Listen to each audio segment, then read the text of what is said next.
या good evening friends.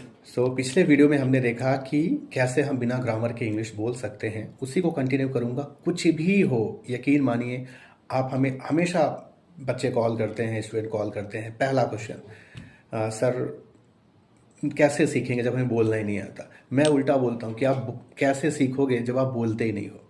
तो सीख के बोलना या बोल के सीखना, दो प्रोसेस हो सकती हैं। पहला कि मैं सीख के बोलूंगा, मैं इंग्लिश सीख जाऊंगा फिर मैं बोलूंगा। दूसरा कि मैं इंग्लिश बोलूंगा और मैं सीख जाऊंगा। आप इंग्लिश सीख के कभी नहीं बोल सकते या बहुत टाइम लगेगा। ये उल्टा प्रोसेस है। नेचुरल टूल कहता है पहले आप देखो, सुनो, पढ़ो, सोचो और कोशिश करो। हिंदी हमने पहले कोशिश की है, गुजराती मराठी हमने पहले कोशिश की है। पहले हमने बोला है, फिर ज़्यादा गलत बोला है, फिर थोड़ा और गलत बोला है, फिर धीरे धीरे कम किया और सही किया और सही किया। अब हम सही बोलते हैं और हमारा कॉन्फिडेंस लेवल बढ़ जाता है। सेम प्रैक्टिस क्या हम इंग्लिश में नहीं कर सकते?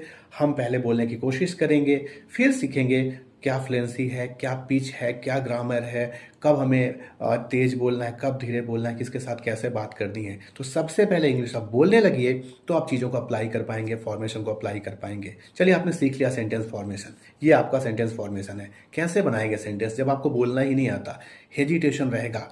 जब तक हेजिटेशन है, जब तक कॉन्फिडेंस लेवल बिल्डअप नहीं है, you can't speak English. Not English, कोई भी भाषा नहीं सीख सकते। ना आप गाड़ी चला सकते, ना आप कोई भाषा सीख सकते, ना आप कोई काम कर सकते जब तक आप कॉन्फिडेंट नहीं हो। तो सबसे पहले मैं फिर से कहूंगा कि बिना इंग्लिश का ग्रामर आए आप बहुत अच्छी इंग्लिश बोल सकते हैं, जैसे आप हिंदी बोलते हैं।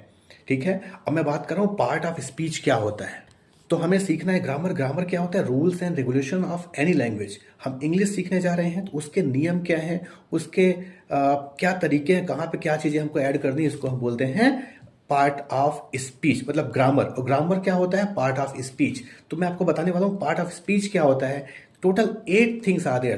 टोटल कुल मिला के 8 चीज़ें होती हैं जिसको हम बोलते हैं पार्ट ऑफ स्पीच। एक होगा नाउन, एक होगा आपका प्रोनाउन, एक होगा एडजेक्टिव, एक होगा एडवर्ब, एक होगा वर्ब, एक होगा प्रेपोजिशन, एक होगा कंजक्शन और एक होगा इंटरजेक्शन।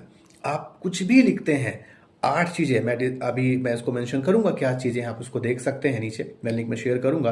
पर आप कुछ भी लिखते हैं, आप कुछ भी पढ़ते हैं, आप कुछ भी बोलते हैं, इन 8 के अलावा 9वां कुछ नहीं हो सकता। तो हम एक एक करके इन पार्ट ऑफ स्पीच को समझेंगे कि क्या होता है वर्ब, क्या होता है नाउन, क्या होता है प्रोनाउन, क्या होता है एडजेक्टिव, क्या होता है एडवर्ब, क्या होता है प्रेपोजिशन, क्या होता है कंजक्शन। और एक छोटे छोटे टूल को अप्लाई करके एक जनरल इंग्लिश सही ग्रामर के साथ बोलना सीखेंगे। सो नेक्स्ट वीडियो मैं आपका स्टार्ट करूंगा पार्ट ऑफ स्पीच का सबसे इंपॉर्टेंट पार्ट वर्ब, और वर्ब में सबसे important part tense. Thank you so much. Join tomorrow. Next day we will take care about the part of tense. Thank you.